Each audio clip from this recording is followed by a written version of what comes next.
5절입니다. 모세가 기록하되 율법으로 말미암는 의를 행하는 사람은 그 의로 살리라 하였거니와 믿음으로 말미암는 의는 이같이 말하되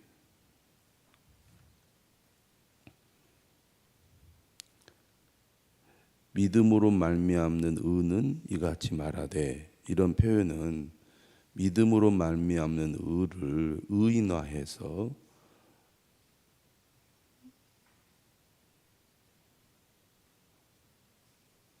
마치 사람인 것처럼 그렇게 말을 하고 있듯이 표현을 하고 있습니다.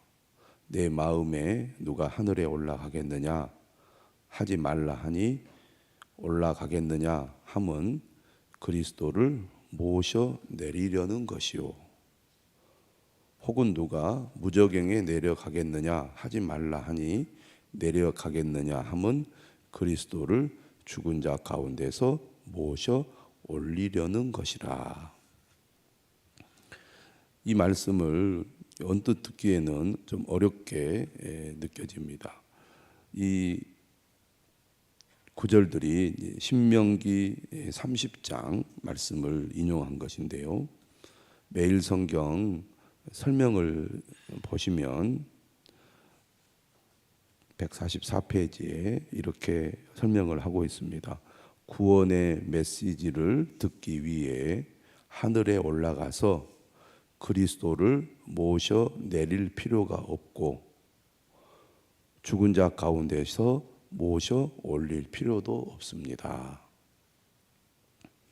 왜 그렇게 할 필요가 없다고 말합니까?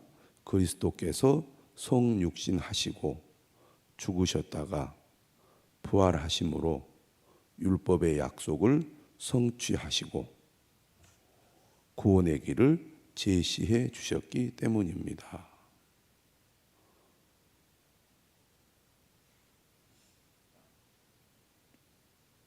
다시 본문으로 보면 네 마음에 누가 하늘에 올라가겠느냐 하지 말아라.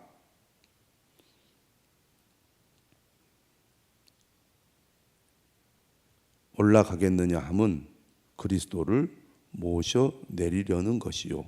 이미 그리스도께서 우리를 구원하기 위하여 하늘에서 내려오셨다는 것입니다. 한마디로 말하면 성육신 하셨다는 것이죠. 7절을 보시면 혹은 무저갱에 내려가겠느냐 하지 말라. 왜요? 내려가겠느냐 함은 그리스도를 죽은 자 가운데서 모셔 올리려는 것이다. 예수 그리스도는 이미 죽으셨다가 부활하셨다는 말씀입니다. 다시 매일 성경 145페이지 오른쪽 제일 밑에 작은 글씨로 설명이 있습니다. 신명기 30장 12절 13절을 인용한 형태이나 내용과 구성이 상당히 다르다. 무슨 얘기냐면 신약 성경이 구약을 인용할 때 주로 70인역을 많이 인용을 하고 있고요. 70인역은 구약 성경을 헬라어로 번역한 성경을 가리킵니다. 그리고 그대로 인용하기보다는 신약 성경을 기록할 때 의도와 목적에 따라 변형을 하여 구약 성경을 인용하는 경우가 많이 있다, 그런 얘기입니다. 여기서도 마찬가지죠. 신명기는 하나님 말씀을 청종하라는 명령을 부연하면서 그 명령을 찾기 위해 하늘에 올라가거나 바다를 건너갈 필요가 없다고 말한다. 하나님의 율법을 찾기 위해서 하늘에 올라가고 또 바다를 건너갈 필요가 없다, 그런 얘기거든요. 이 하나님의 율법을 또 바룩서라는 외경에 보면 어떻게 표현을 하고 있느냐 하면 하나님의 지혜라는 단어로 또 이 신명기 말씀을 인용을 하는데 하나님의 지혜를 찾기 위해서 하늘에 올라가거나 또 부적행에 내려갈 필요가 없다. 이렇게 또 표현을 하고 있습니다. 하나님의 뜻이 무엇인가? 어떻게 하면 우리가 하나님의 말씀을 잘 알고 지킬 수 있을까? 나름대로 애를 쓰고 노력을 하는 거죠. 그것을 찾기 위해서 하늘에도 올라가 보고 땅속으로도 내려가는 그 열심을 말해주고 있는 본문이라고 하겠습니다. 그런데 정말 우리에게 소중한 것은 뭐냐? 율법이 아니라 그리스도인데 그리스도를 우리가 찾기 위해서 하늘로 올라가거나 땅속으로 내려갈 필요가 없다. 그 얘기를 하려는 겁니다. 그래서 거기 다시 설명을 보면 그러나 바울은 명령을 메시아로 바꾸어, 다시 말하면 그리스도로 바꾸어 하늘이나 땅 및 무저갱에 갈 필요가 없다고 말한다.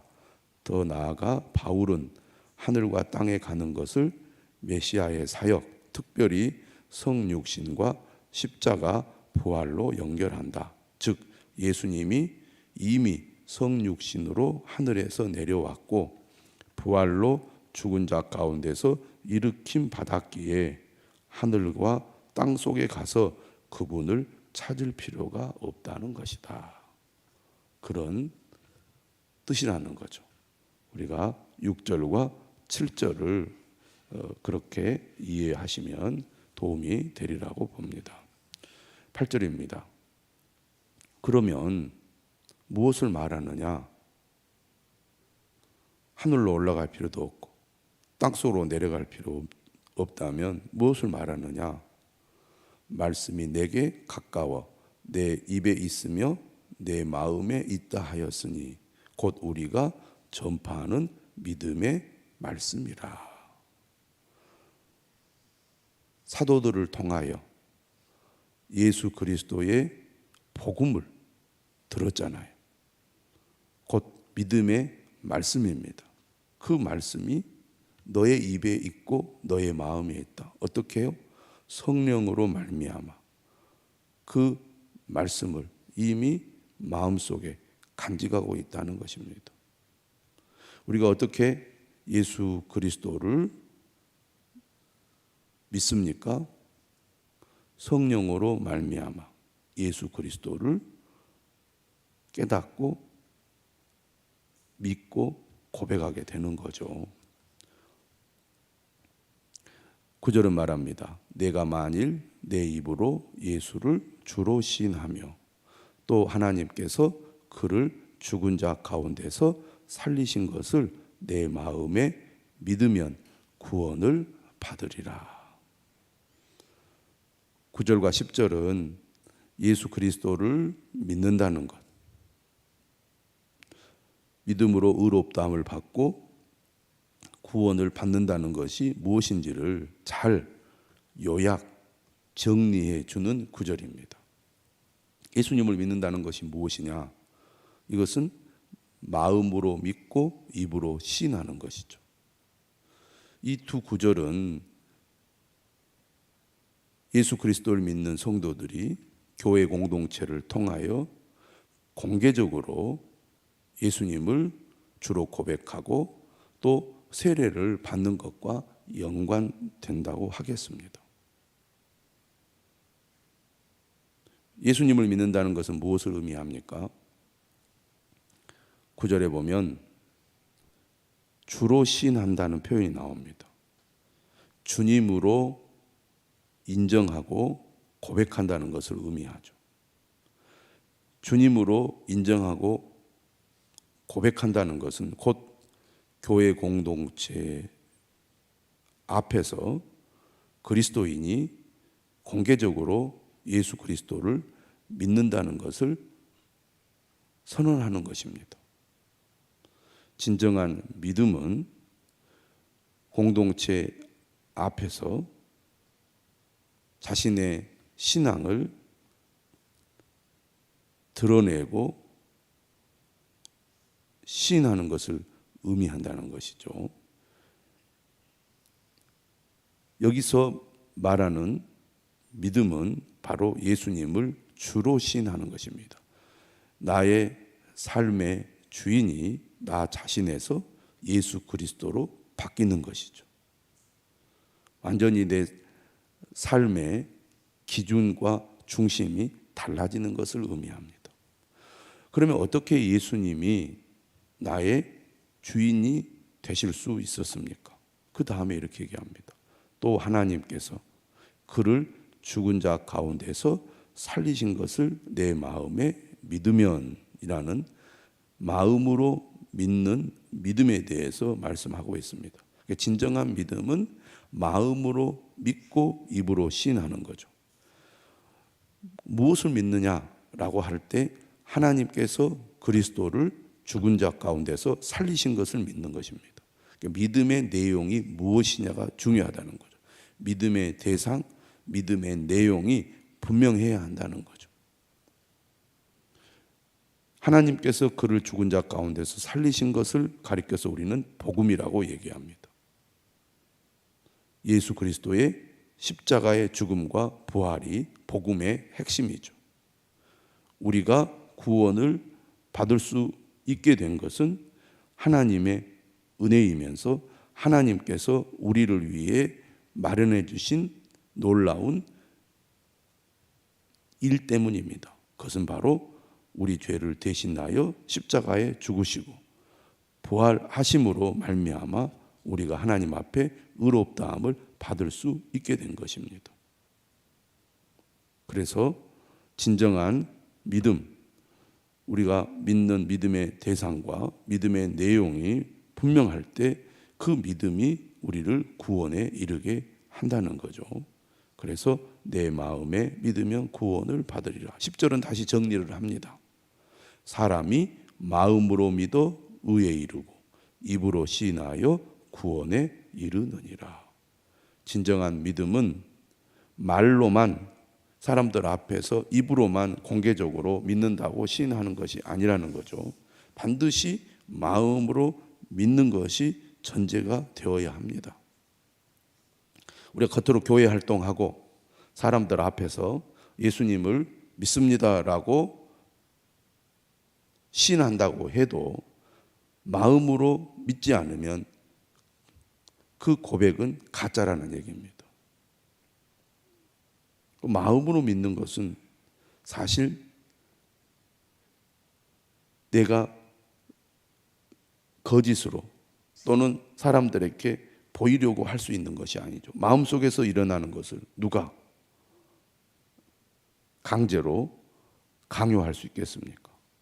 이것은 마음에서 우러나와 스스로 고백하고 믿는 것인데 이것은 내 힘으로 되는 게 아니라 우리 안에 성령님이 임함으로 가능한 일입니다. 그러므로 진정한 믿음은 마음으로 믿는 것으로부터 시작이 됩니다. 하나님의 은혜가 임해야 가능한 거죠. 하나님의 사랑이 우리 마음에 부어져야 가능한 것입니다. 성령님이 우리 가운데 임하셔서 우리로 하여금 예수 그리스도를 주로 고백하게 할 때 가능한 일이다 그 말입니다. 그런데 진정한 믿음은 그렇게 마음으로 믿는 것으로 머무르지 않고 공동체 안에서 또 믿지 않는 사람들 앞에서도 내가 예수 그리스도를 믿는다고 시인하는 데까지 이르러야 한다는 것입니다. 그럴 때 우리의 믿음은 완성이 된다고 하겠죠. 구원에 이르는 믿음이 된다는 것입니다. 마음으로 믿고 입으로 시인하는 믿음을 우리가 가져야 되겠습니다. 11절입니다. 성경에 이르되 누구든지 그를 믿는 자는 부끄러움을 당하지 아니하리라 하니 오직 예수 그리스도를 믿는 믿음을 가질 때 우리가 구원을 받게 됩니다. 그런데 이 믿음을 통한 구원은 차별이 없다고 말합니다. 12절 얘기하죠. 유대인이나 헬라인이나 차별이 없습니다. 한 분이신 주께서 모든 사람의 주가 되사 그를 부르는 모든 사람에게 부요하시도다. 하나님께서는 예수 그리스도를 믿는 자들을 모두 구원해 주시는데 차별이 없이 구원을 해 주실 뿐만 아니라 그가 이 세상 가운데 부끄러움을 당하지 않게 하시고 더 나아가 그를 부르는 모든 사람에게 부요하셔서 풍성한 은혜와 복을 주신다는 말씀입니다. 오늘 우리는 이 믿음을 가져야 되겠습니다. 그를 부르는 모든 사람에게 부요하시도다. 하나님은 누구든지 자신의 죄를 깨닫고 고백하고 회개하여 주님께로 돌이켜 예수 그리스도를 주로 믿는 사람을 결코 외면하거나 차별하지 않고 누구든지 다 구원하시는 능력의 하나님이시라는 겁니다. 누구든지 주의 이름을 부르는 자는 구원을 받으리라. 우리가 죄로부터 구원을 받아 영원한 생명을 얻는 길은 바로 예수 그리스도를 믿는 것밖에는 없다는 것입니다. 이 믿음보다 더 귀하고 소중한 것이 없습니다. 우리는 이 믿음의 복을 이미 받은 사람입니다. 이 믿음의 복을 우리는 여전히 귀하게 여기고 감사해야 하겠습니다. 더 나아가 우리 먼저 믿는 우리만 이 은혜와 복을 누리라고 준 것이 아니라는 사실도 기억해야 될 것입니다. 여전히 세상은 복음이 필요합니다. 여전히 세상의 사람들은 이 복음이 필요합니다. 삶의 환경이 나아졌다고, 넉넉하다고, 가진 것이 많다고 그들에게 복음이 필요 없는 것이 아닙니다. 그들이 복음을 거부하고 심지어 무관심한다고 해서 그들에게 복음이 필요 없는 것이 아닙니다. 그들에게도 구원이 필요하기 때문이죠. 누구든지 주의 이름을 부르는 자는 구원을 받으리라. 이 놀라운 주님의 말씀을 우리가 기억하며 하나님의 은혜에 감사할 뿐만 아니라 이 복음을 전하는 저와 여러분들이 되시기를 주님의 이름으로 축원합니다.